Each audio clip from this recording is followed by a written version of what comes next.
दिल्ली से बाहर होने के बाद भी आम आदमी पार्टी की सियासी चाल नहीं बदली। अरविंद केजरीवाल की पार्टी अब भी एकला चलो की राह पर है। कांग्रेस से गठबंधन का सवाल ही नहीं। लेकिन क्या इससे इंडिया गठबंधन कमजोर होगा? क्या आम आदमी पार्टी कांग्रेस के वोट काटकर भारतीय जनता पार्टी की राह आसान कर रही है? आम आदमी पार्टी के नेता और दिल्ली की पूर्व सीएम अस्थि ने एक बड़ा दावा किया और कहा कि आम आदमी पार्टी गोवा और गुजरात में अकेले चुनाव लड़ेगी, कांग्रेस से कोई समझौता नहीं होगा। यानी दिल्ली चुनाव में हार के बावजूद आम आदमी पार्टी अपनी रणनीति से पीछे हटने को तैयार नहीं है।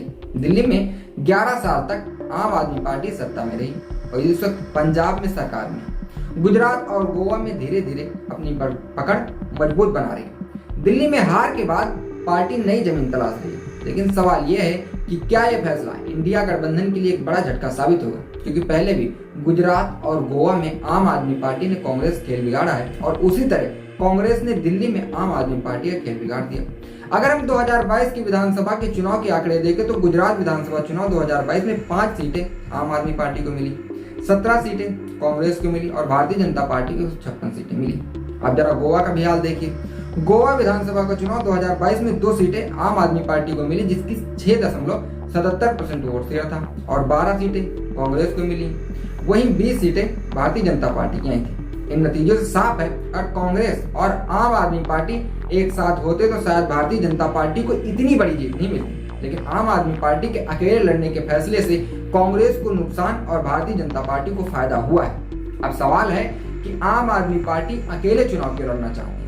अस्थि ने खुद इस पर बयान दिया है। अस्थि का कहना है कि गोवा में कांग्रेस के 11 में से 8 विधायक भारतीय जनता पार्टी में चले गए, लेकिन आम आदमी पार्टी के 2 विधायक अब भी अपनी पार्टी में डटे हैं। यानी कांग्रेस का पलटवार करते हुए आम आदमी पार्टी ने साफ कर दिया है कि वह अपनी अलग पहचान बनाए रखना चाहती है। लेकिन क्या ये रणनीति इंडिया गठबंधन के लिए खतरे की घंटी नहीं है? ये बात एक बार आम आदमी पार्टी को सोचना चाहिए। 2024 के लोकसभा चुनाव में कांग्रेस और आम आदमी पार्टी ने साथ मिलकर लड़ाई लड़ी, लेकिन अब दोनों के रास्ते अलग हो गए हैं। हरियाणा की अगर हम बात करें, अलग अलग चुनाव लड़े, कांग्रेस हारी।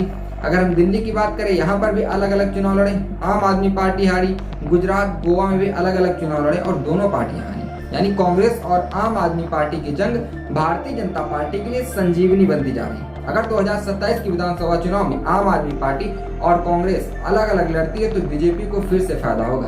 अब बड़ा सवाल है, क्या आम आदमी पार्टी और कांग्रेस एक दूसरे से दूरी बनाकर भारतीय जनता पार्टी को सच में मजबूत कर रहे हैं? आपको क्या लगता है, क्या आपका अकेले चलो वाला प्लान सही है या फिर भारतीय जनता पार्टी को फायदा पहुंचाने की रणनीति है? अपनी राय कमेंट बॉक्स में कमेंट करके जरूर दें।